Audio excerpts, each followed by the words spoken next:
Magandang umaga po sa ating lahat. Welcome po sa Morning Tilaok. Ako po si Brother Jason Asinas from TSCCFI Church. At tayo po'y manalangin, Panginoon. Salamat sa mapagpalang umaga na inyo pong binigay po para po sa amin. Panginoon, salamat po na hindi kayo nagkulang. Binigyan nyo kami agad ng mga pagpapala, ng mga kalakasan, mga biyayang nanggagaling sa iyo. Ngayong umaga, Panginoon, o God, gamitin niyo ang inyong lingkod na maihiyag, maitaas ang inyong pangalan, maitaas ang inyong salita. Walang ibang pwedeng maitaas dito kundi kayo lang, Panginoon. Salamat po, Lord.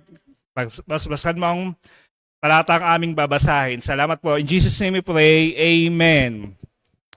Ang ating Bible verse for today is John 15:16. Sabi po dito, "You have not chosen me, but I have chosen you, and I have appointed and placed and purposely planted you so that you will go and bear fruit and keep on bearing, that your fruit will remain and be lasting, so that whatever you ask of the Father in my name, He may give you." Ating prayer focus for today is pray for the fruitfulness in our work, community, and ministry, that our lives may impact others for eternity, even in the midst of the challenge. Ang title po ng aking message ngayon, mga kapatid, ay Ikaw ang Pinili. So ano ba yung layunin ng pagpili sa ng ating Panginoon?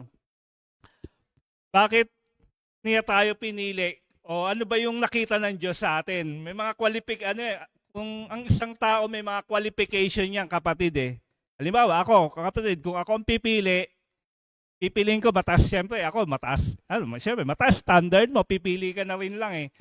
Pumili ka na ng magandang standard. Matalino, mayaman, may impluwensya, may kaya.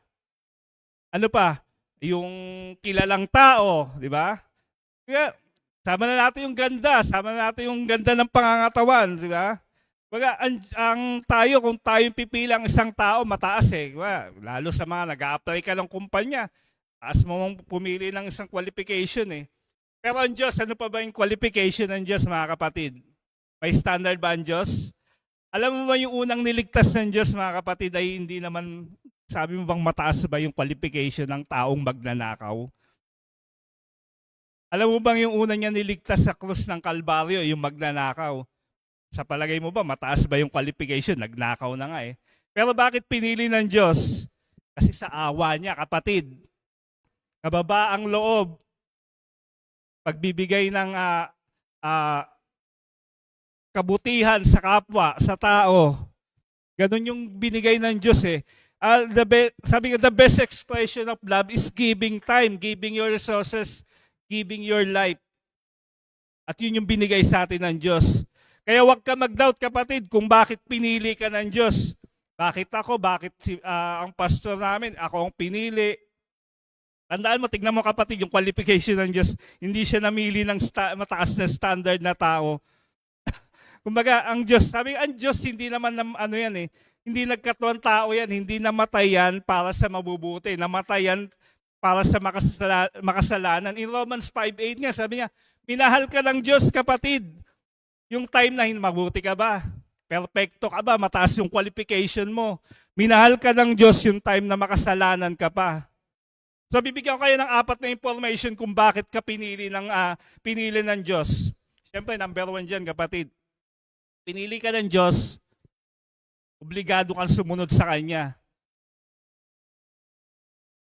Bakit kailangan mo obligado? Siyempre, Diyos ng Diyos yan, hari ng mga hari.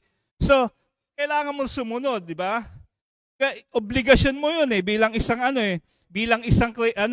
create ng Diyos, bilang Diyos mo. Halimbawa, sa kumpanya mo, sa boss mo, kailangan mo sundin kasi obligasyon mo 'yun eh. Kumbaga sabi nga si John 15:5, kailangan kung may obligasyon ka, may mga mangyayari, magkakaroon ng kung ang pagpipili ng Diyos sa iyo, may task kang gagawin, may purpose ka, di ba? So sabi sa John 15:5, ako ang puno ng ubas, kayo ang mga sanga, ang mananatili sa akin ang nagbubunga ng sagana, sapagat wala kayong magagawa kung wala kayo sa akin. So, sa pagiging obligado mo sumunod sa Diyos, may mangyayari, may magbubunga sa iyo.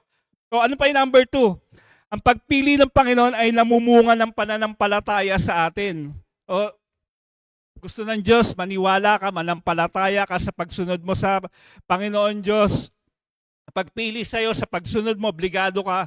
Gusto ng Diyos madagdagan yung ano mo paniniwala mo sa Kanya, pananampalataya mo Kaya pinili ka ng Diyos Sa New Testament, kumbaga, ang Israel yung nagre-represent ng bansang Israel yung ubas. Ngunit pagdating po ni Lord, New Testament naman, ang Panginoon Jesus na ang puno at tayo na yung mga sanga, yung mananampalataya na. So, ang isang mananampalataya ay makikita yung bunga diyan, makikita yung pagiging Kristiyano mo. Kasi yung Diyos, hindi pwedeng walang bunga kasi ang Diyos masigaw, kumbaga, maganda yung puti ng puno yon kaya magkakaroon ng mga bunga magaganda rin. So nagkakaroon siya ng magandang lalabas na diyan yung mga bunga mo, yung paggamit ng talento mo, pagiging tapat mo, paglilingkod sa Diyos, pagmamahal sa kapwa. Ando na rin, binago na yung buhay mo. Kung dati patapon yung buhay mo, kapatid. Nangyayari diyan, nagiging nag-iiba yung level ng buhay mo. Sabi, ito, patapon dati ito laman ng kalye to. Ngayon, iba na Ano pa, yung paghahayag ng paghahayag ng mga salita niya, yan. Yun yung purpose kung bakit, yung pagtawag sa iyo, naiiba Nagkakaroon ka ng bunga, yung pananampalataya mo, nababago, yung paniniwala mo. Kumbaga, yung purpose mo kung dati, iba yung qualification mo. Kumbaga, nag-iba Kumbaga scratch ba 'yon o nagiging mas qualification mo nag-iiba Ano pa kung bakit ka pangatlo. Siyempre may purpose kapatid kung bakit ka tinawag ng Diyos. Pangatlo diyan yung ililigtas ka, gusto kang iligtas. Gustong iligtas yung mahal mo sa buhay. Ang pagtawag sa iyo ng Diyos, hindi lang dahil tinawag ka, gawin kang utusan, gawin kang pumunta ka dito, pumunta ka doon. May purpose Gusto kang iligtas, mahal ka ng Diyos kasi hindi naman siya mapapako sa krus, hindi niya ibibigay ang buhay niya kung hindi ka mahal ng Diyos. Kumbaga, andun yung pagmamahal ng Diyos kung bakit pangatlo, tinawag ka ng ating Panginoon Diyos, niligtas ka. Tandaan mo kapag pinili ka ng Diyos, walang magagawa yung kahit sino man. Kumbaga, kung sa pagsunod mo, andun yung sa pagsunod mo kapatid, hindi pwedeng kung iiwas ka lang, tinawag ka ng Diyos, iiwas ka, masasaktan ka Tingnan, halimbawa mo si Jonah kapatid iwas ng iwas, tinawag na, pumunta ka dito, punta ka dito sa Ninive, umiiwas nagkakaroon ng pag nililihis niya, ayaw niya pinili na siya Ano nangyari sa kanya? Kinain siya ng malaking isda. Kung di ka susunod, kapatid, kakainin ka ng ng mga problema mo na hindi mo makakayanan So, anong nangyari? Mga darating sa'yo, hindi mo makakayanan. Kasi, andun na yung pagpipili sa'yo ng Diyos. Iwas ka pa ng iwas, lihis ka pa ng lihis. Kumbaga, andun na pinili ka na Kaya pag pinili ka na ng Diyos, huwag nang umiwas, huwag nang lumihis. Kasi baka mamaya, pag lihis mo, masaktan ka lang, diretso ka na sana. Ang ganda, smooth na yung drive mo Biglang lihis ka pa may makahalang pala, patay ka. Nangyayari dyan mga kapatid, iwas ka ng iwas, sa bandang uli, doon din naman pala punta mo. Pang-apat, hindi ka pinili ng Diyos bilang isang entertainer kapatid. Pinili ka ng Diyos dahil may purpose. Kapatid, maraming taong maliligtas dahil sa'yo. Pinili ka ng Diyos para sa discipleship, maraming kaluluwang maligtas, maraming mahal mo sa buhay, kaibigan, naghihintay para lapitan mo, ihayagan salita mo. Pero sa bandang huli kapatid, alam mo, tignan mo yung verse na yon. Sa pagsunod mo ba, talo ka ba kapatid? Sa pagsunod mo sa Diyos, tignan mo yung pangako niya sa huling verse na yon. Ano sabi niya sa huling verse? Ano man hingin mo kapatid, ibibigay niya yan sa pangalan ng Ama. May purpose ka pa, hindi purpose, may price kung bakit, kung hindi lang sunod ka ng sunod bilang isang pleyado, hindi naman sunod ka ng sunod dahil kailangan, hindi. Ang Diyos iba eh, iba siya eh. Iba magbigay ng papremyo eh. Hindi naman tinuturing kanyang alipin o tagasunod o boss mo ko, ikaw yung tagasunod. Hindi. Bibigay ng Diyos yung mga kahilingan mo na hindi mo ine-expect. Mga pagpapala, mga biyaya, kagalingan, kaligtasan ng pamilya mo, andun eh. So ang Diyos, tayuan mo yung pagtawag sa'yo, kapatid. High authority ang tumawag sa'yo. From dati na parang basura yung buhay mo, nag-iiba ka eh. Nagiging high profile ka eh sa pagtawag ng Diyos sa'yo. Iba ang Diyos sa pumili. May gagawin siyang maganda sa buhay mo at yung mararating ng paa mo at ng buhay mo, iba kapatid. Tandaan mo kapatid, mahirap tumanggi sa pagtawag ng Diyos. Tinatawag ka ng Diyos, pinili ka ng Diyos, hindi dahil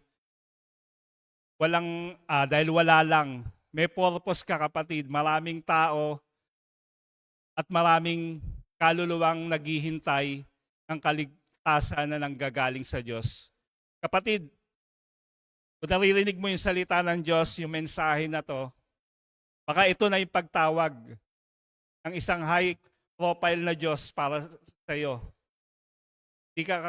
Ikaw ang pinili kapatid. Wala nang iba. Tayo manalangin. Salamat Panginoon sa mensaheng aming narinig, Panginoon. Panginoon, tawagin niyo kami. Lalapit kami sa inyo. Ayaw namin umiwas, Panginoon, dahil alam namin kami lang masasaktan, Lord. Andito kami, Panginoon.